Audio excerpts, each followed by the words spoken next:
Carlo Ancelotti a atteint un accord complet pour devenir le sélectionneur de l'équipe nationale du Brésil, selon Marca.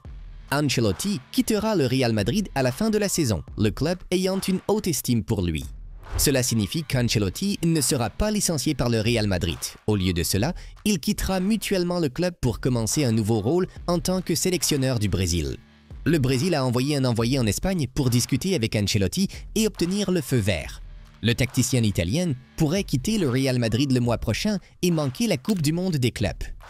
Selon Fabrizio Romano, Carlo Ancelotti et le Brésil ont atteint un accord de principe pour que l'Italien devienne le sélectionneur de la Seleção pour la Coupe du Monde 2026.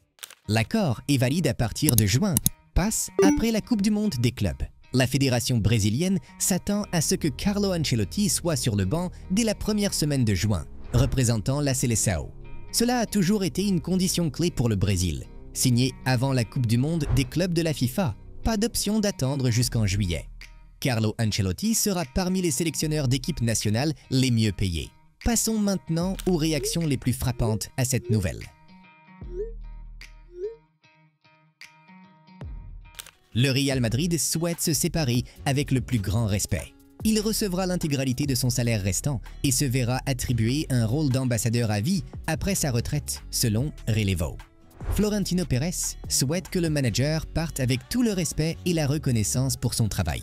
Le club tient à s'assurer que le départ d'Ancelotti soit géré correctement, tant sur le plan financier qu'en termes de son héritage. Ancelotti, qui est sous contrat jusqu'en 2026 avec un salaire de 11 millions d'euros, a toujours exprimé son désir de rester au club. Cependant, le Real Madrid a décidé qu'il était temps d'un changement, avec Xabi Alonso qui serait pressenti pour prendre le relais.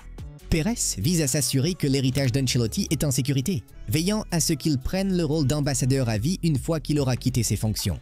Une cérémonie sera prévue pour le dernier match de la saison contre la Real Sociedad où Ancelotti sera honoré. Le club a l'intention de mettre en avant tous ses titres et cela sera une célébration de ses 2 passages réussis au club. Même après avoir rejoint le Brésil, Ancelotti restera en contact étroit avec le Real Madrid. Le club continuera à coordonner avec lui des questions impliquant des joueurs comme Militao, Vinicius, Rodrigo et Endrick qui feront tous partie de l'équipe du Brésil sous sa direction. David Ancelotti, le fils de Carlo et entraîneur adjoint, a décidé de commencer sa carrière en tant qu'entraîneur principal à part entière et ne rejoindra son père au Brésil que s'il ne reçoit pas d'offre souhaitable d'ailleurs, informe Mario Cortegana. L'attente est qu'Ancelotti termine la saison de la Liga et rejoigne le Brésil en juin, ce qui signifie qu'il ne sera pas en charge de Madrid pour la Coupe du Monde des clubs cet été.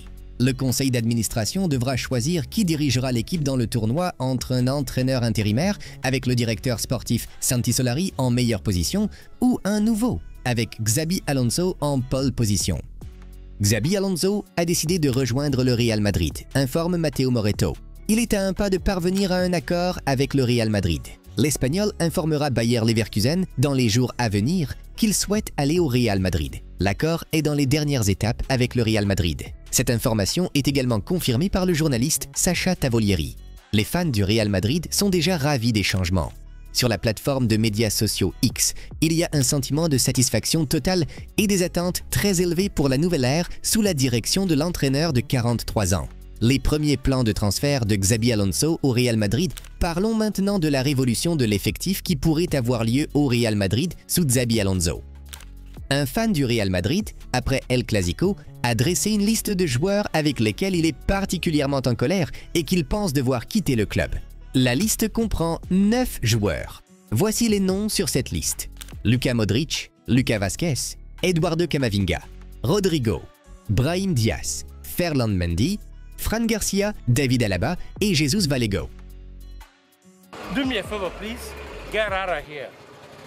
Get out of here, man. Le Real Madrid prévoit des changements significatifs cet été après une saison décevante 2024-25. Dans le même temps, le Real Madrid travaille sur le renouvellement des contrats de joueurs clés. L'un d'eux est Vinicius Junior, qui est considéré comme une partie intégrante de l'avenir de l'équipe. Selon Marca, le Real Madrid prévoit d'annoncer le renouvellement du contrat de Vinicius à la fin de la saison. Le nouveau contrat devrait prolonger son séjour au club jusqu'en 2030, mettant fin aux spéculations sur un transfert en Arabie Saoudite, où Vinicius avait suscité de l'intérêt. Un joueur vedette potentiel que Florentino Pérez et Xabi Alonso pourraient y sacrifier est Rodrigo Goes. Selon des rapports d'AS, Rodrigo pourrait désormais être considéré comme un joueur dont on peut se passer. Le Real Madrid envisagerait de le vendre pour lever des fonds, surtout compte tenu du statut de Mbappé en tant que leader offensif à long terme du club. La décision dépendra finalement de la volonté de Rodrigo de partir. Son avenir au club semble incertain, surtout après son temps de jeu limité cette saison et le départ de Carlo Ancelotti, qui avait été son principal soutien. La première recrue estivale du club devrait être Trent. Le Real Madrid pousse pour avoir Trent Alexander-Arnold pour la Coupe du Monde des clubs en juin, selon Relevo. Le contrat de Trent avec Liverpool ne se termine pas avant le 30 juin, ce qui signifie qu'il ne peut pas jouer pour un autre club en juin. Le Real Madrid a l'intention de négocier avec Liverpool pour laisser partir Trent avant le début de la Coupe du Monde des clubs le 14 juin. Liverpool pourrait laisser partir leur arrière droit car ils ne participeront pas à la Coupe du Monde des clubs qui aura lieu aux États-Unis. Le milieu de terrain de la Real Sociedad, Martin Zubimendi, est très apprécié par Xabi Alonso, informe Ramon Alvarez de Mon. Cependant, la direction du club lui a expliqué que l'accent est mis sur Aurélien Tchouaméni et Eduardo Camavinga. Xabi a parfaitement compris et était d'accord avec cela, car il est également très attaché à ses joueurs. Le Real Madrid accorde une attention particulière au poste de latéral gauche, n'a pas l'intention de signer un défenseur central et cherche un milieu de terrain. Si le club trouve quelqu'un qui peut améliorer la qualité du côté gauche de la défense, ils essayeront de faire un mouvement. La dépendance à Ferland Mendy était en grande partie due à l'insistance de Carlo Ancelotti. Madrid est actuellement actif sur le marché des latéraux gauche, mais ils recherchent également un milieu de terrain créatif. Ils veulent signer un joueur qui peut compléter le milieu de terrain. Pour le moment, le Real Madrid ne prévoit pas de signer un défenseur central. Reste à voir si les plans du club changeront dans les semaines à venir avec de nouvelles négociations. Mais pour l'instant, ils se concentrent uniquement sur un latéral gauche et un milieu de terrain. Une des options envisagées pour renforcer le poste de latéral gauche est le joueur de Bournemouth, Milos Kerkez. Le favori pour le poste de milieu de terrain créatif serait Alexis McAllister de Liverpool. Malgré les rapports sur la réticence à signer un défenseur central, la direction du Real Madrid et Xabi Alonso envisagent une option. Selon David Ornstein, il s'agit de Dean Huijsen de Bournemouth. Le Real Madrid évalue toujours ses options de défenseurs centraux pour la saison prochaine et n'est pas encore décidé à signer un nouveau défenseur malgré des liens forts avec Huijsen.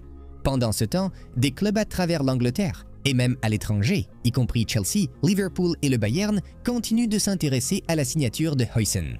Le défenseur central espagnol est considéré comme très prometteur et expérimenté malgré son jeune âge de 20 ans. Mais selon Ornstein, si le Real Madrid entre dans la course pour Huijsen, cela changera tout. C'était un autre épisode de Nouvelles de football Tribune, vous apportant les plus grandes histoires du monde du football que vous ne pouvez tout simplement pas vous permettre de manquer. Appuyez sur ce bouton de j'aime, envoyez cette vidéo à vos amis footballeurs et assurez-vous de vous abonner à notre chaîne. Et dans les commentaires, dites-nous d'où vous regardez. Passez une excellente journée, tout le monde, à la prochaine.